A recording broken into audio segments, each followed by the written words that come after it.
Roland Prenez, bonsoir Roland. Bonsoir. Nous allons découvrir l'association Belfortaine de vol moteur qui est située à l'aéroclub de Chaux. Alors le vol moteur c'est quoi? C'est une catégorie de compétition? C'est un loisir? C'est quoi? Alors le vol moteur ce sont des avions certifiés, ce qu'on appelle des avions certifiés, donc ce sont de vrais avions donc, et sur lesquels on fait principalement des vols pour l'école. On a une belle école de pilotage, donc on a 4 instructeurs. Au club, on a une vingtaine d'élèves à l'année. Donc on fait en priorité donc de la formation. Ensuite, on fait du vol d'agrément, c'est-à-dire qu'on a une centaine de pilotes au club donc qui utilisent les avions, quotidiennement quand la météo s'y prête. Et puis également, on a des opérations de promotion, puisque nous, l'aéroclub, il faut voler. Plus on a d'heures de vol, mieux le club va se porter et va pérenniser. Donc on fait aussi des opérations de découverte, d'initiation de l'aviation. Par exemple, on a mis en place avec la Fédération française d'aéronautique les passeports initiation au pilotage qui permettent à des personnes qui ne sont pas sûrs de s'inscrire à l'école de pilotage, d'apprendre. On a des personnes qui viennent pour savoir, connaître un peu comment ça se passe, mais bon, compte tenu des budgets, parce que c'est quand même un budget. Oui, on va y revenir, et c'est important d'en parler. Voilà. Compte tenu des budgets, ils veulent avoir déjà une première expérience, et le passeport initiation au pilotage leur permet justement d'avoir une bonne idée au travers de 2 passeports, soit un passeport d'1h30, c'est-à-dire là l'élève pilote va être avec un instructeur, on va lui faire des briefings longs, on va lui expliquer un peu la dynamique du vol, etc. Et après, suivant l'option qu'il a choisie, donc 1h30 ou 3 heures, il va avoir le droit à 2 vols, il va piloter l'avion sur 2 vols de 45 minutes ou alors sur 4 vols de 45 minutes. Et à l'issue de ces vols, de cette expérience, si ça lui convient, il peut s'inscrire directement à l'école et les heures qu'il a réalisées seront comptabilisées dans son compte pilote déjà. Alors ce que j'ai compris, Roland, c'est que pour l'aéroclub comme l'aéroclub de Chaux, c'est pas le nombre d'adhérents qui est important, c'est le nombre d'heures. Je dirais les deux, mon capitaine. Parce que 100, c'est quand même pas mal, je trouve. Ouais, on est entre 80 et 100, ça dépend des années, ça dépend un peu des périodes. Bon, on sort quand même d'une période assez difficile, puisqu'on s'est quand même payé le Covid, on s'est payé les restrictions d'essence, on s'est payé le climat à Belfortin qui est pas toujours clément, donc mais on est entre 80 et 100 membres, c'est à peu près ça. Et oui, alors on a besoin à la fois de pilotes, il y a un qui pilote, parce que nous on a des catégories de pilotes privés qui volent sur nos machines, qui empruntent nos machines et qui volent régulièrement sur nos machines. On a les élèves qui créent aussi du volume d'heures, et puis on a aussi toute l'activité baptême de l'air qu'on fait toute l'année. Là, si vous voulez faire des baptêmes de l'air ou offrir un baptême de l'air à une personne, à un ami ou de la famille, vous pouvez le faire à travers notre site. On a un très beau site qui s'appelle www.abvm.fr et sur lequel vous allez retrouver toutes ces informations. ABVM comme Association Belfortaine de vol moteur. Voilà. C'est pour ceux qui, comme moi, n'arrivent pas à retenir les sigles, il vaut parfois mieux donner le nom complet.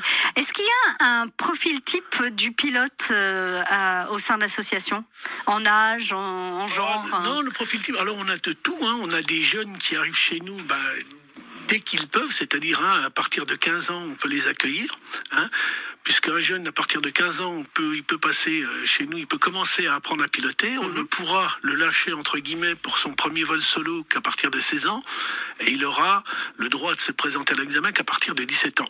Mais à partir de 15 ans, on a eu un jeune pilote, là, sur lequel on a fait un très beau reportage, d'ailleurs, sur l'Est Républicain Magazine cet été. Donc, le petit Victor Trollman, qui était un de nos élèves, qui était brillant, qui était passionné, et qui aujourd'hui a intégré l'ENAC, l'École nationale d'aviation civile, pour être pilote de ligne. Donc vous voyez, ça crée, je dirais, les aéroclubs comme le nôtre, l'école de pilotage crée souvent des vocations. On a souvent des jeunes qui viennent nous voir parce que ils veulent aller comme Victor, pilote de ligne, ou alors faire, la chasse, aller dans l'armée de l'air pour faire la chasse, etc. Ah oui, c'est toujours bien d'avoir quelques heures de vol sur des vols Pour un dossier, c'est toujours bien, surtout dans l'armée de l'air, quand il reçoit un jeune et qui a déjà son PPL. Donc, oui, c'est déjà, il part déjà avec une bonne base. Roland, vous restez avec nous. On va continuer à découvrir l'association Bellefontaine de vol à moteur et l'aéroclub de Chaux. Notamment si vous avez envie de faire des baptêmes de l'air, c'est possible avec l'association. On se retrouve juste après Aimé Simone.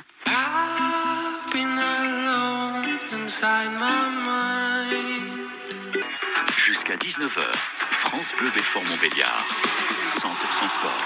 C'est lundi soir avec Roland Prenez. On découvre l'association Bellefontaine de vol à moteur à l'aéroclub de Chaux. Alors, vous m'expliquez, Roland, qu'il y a plusieurs catégories d'avions à l'aéroclub. Oui, alors, nous au club, on a 4 types d'avions. Donc, on a deux avions qui sont dédiés complètement à l'école de pilotage, donc qui sont des Robins 120 chevaux. On a un autre avion donc qui est pas vieux, donc qui est à 160 chevaux. Alors là, qui est dédié à la fois école, mais aussi voyage, puisqu'on fait aussi du voyage. On organise des voyages entre pilotes, des belles balades. On a un 180 chevaux, donc là, c'est vraiment un bel avion, très bel avion pour le voyage, puisqu'en plus, lui, il est équipé de toute l'avionique moderne et d'un pilote automatique. Donc, c'est un vrai avion de voyage. Et puis, enfin, on a un Cessna.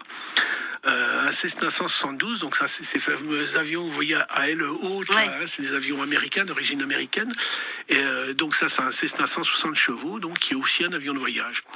Donc on peut dire que la première catégorie c'est pour des vols assez courts. Alors la première catégorie effectivement c'est des vols assez courts parce que ce sont des avions qui sont des 120 chevaux école, ce sont des avions qui sont un peu entre guillemets sous-motorisés. Ils volent souvent qu'à 2 personnes avec le pilote et son instructeur, oui. Et donc c'est pas très adapté. On peut voler, nous on a déjà fait du voyage, vous pouvez aller n'importe où. C'est quand même des avions. Vous cabotez, comme on dit en jargon maritime. Exactement. Vous allez d'aérodrome en aérodrome. Il y a une autonomie de combien là-dessus? Vous avez une très belle autonomie. Par exemple, si vous prenez un avion de voyage comme le 180 chevaux, vous avez 6h30 d'autonomie. Oui, mais pour le petit.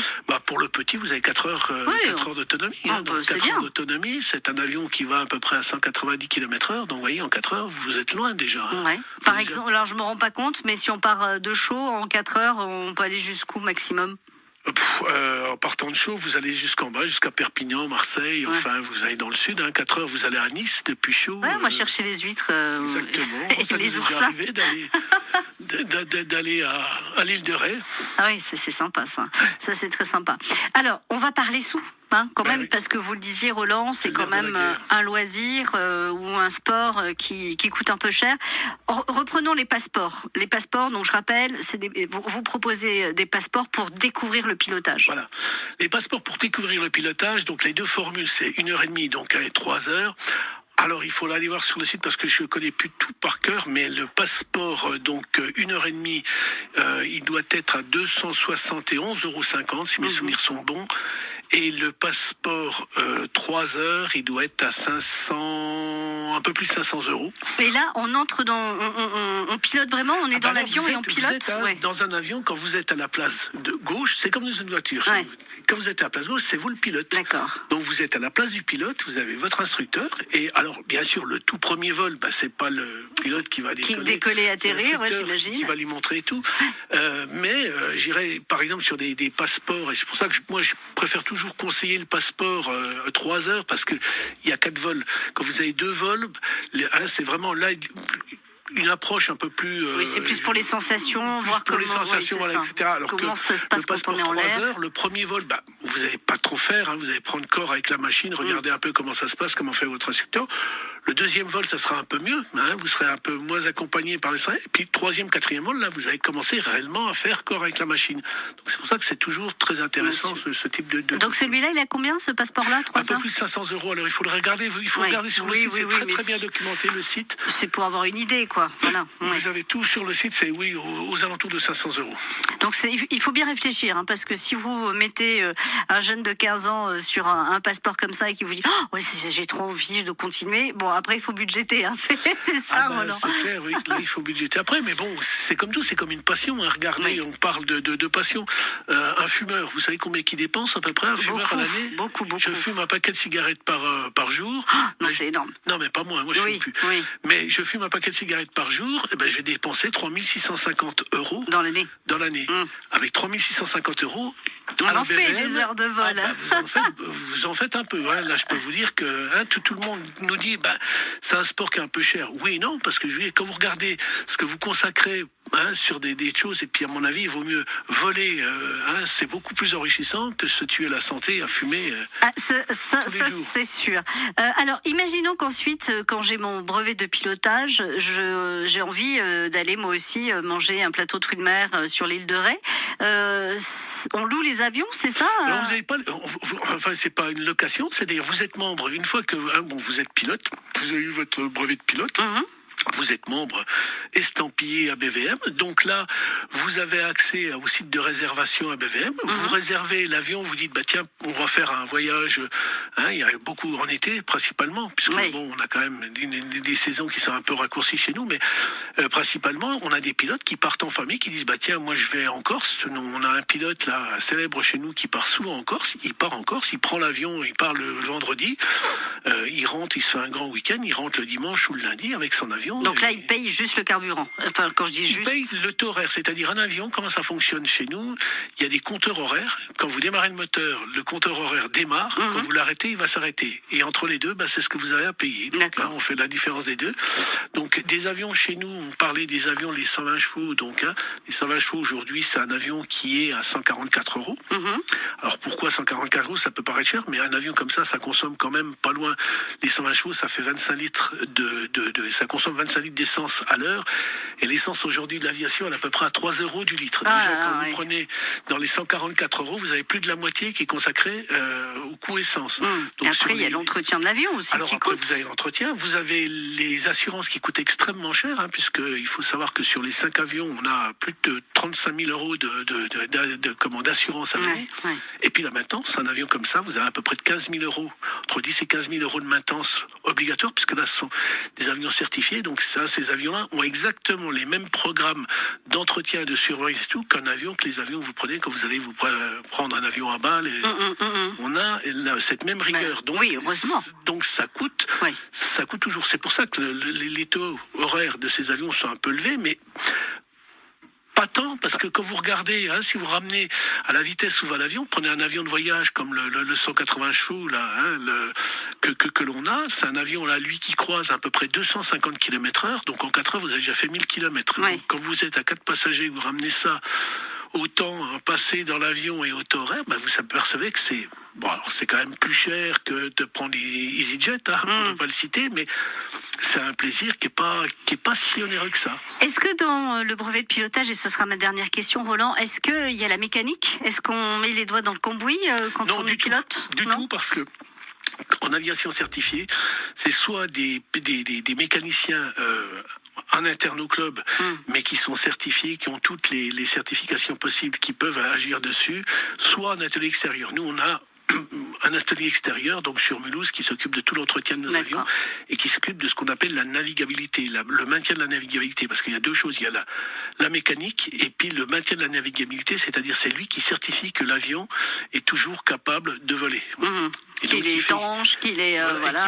et c'est lui qui les présente d'ailleurs ces avions, donc à l'organisme qui s'occupe dans l'aviation civile de vérifier tout ça, c'est le SAC qui vérifie toute la navigabilité de nos avions.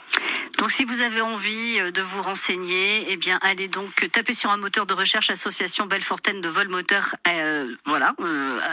ou Aéroclub de Chaux aussi. Vous aurez toutes les informations possibles et imaginables. Merci beaucoup, Roland. Merci.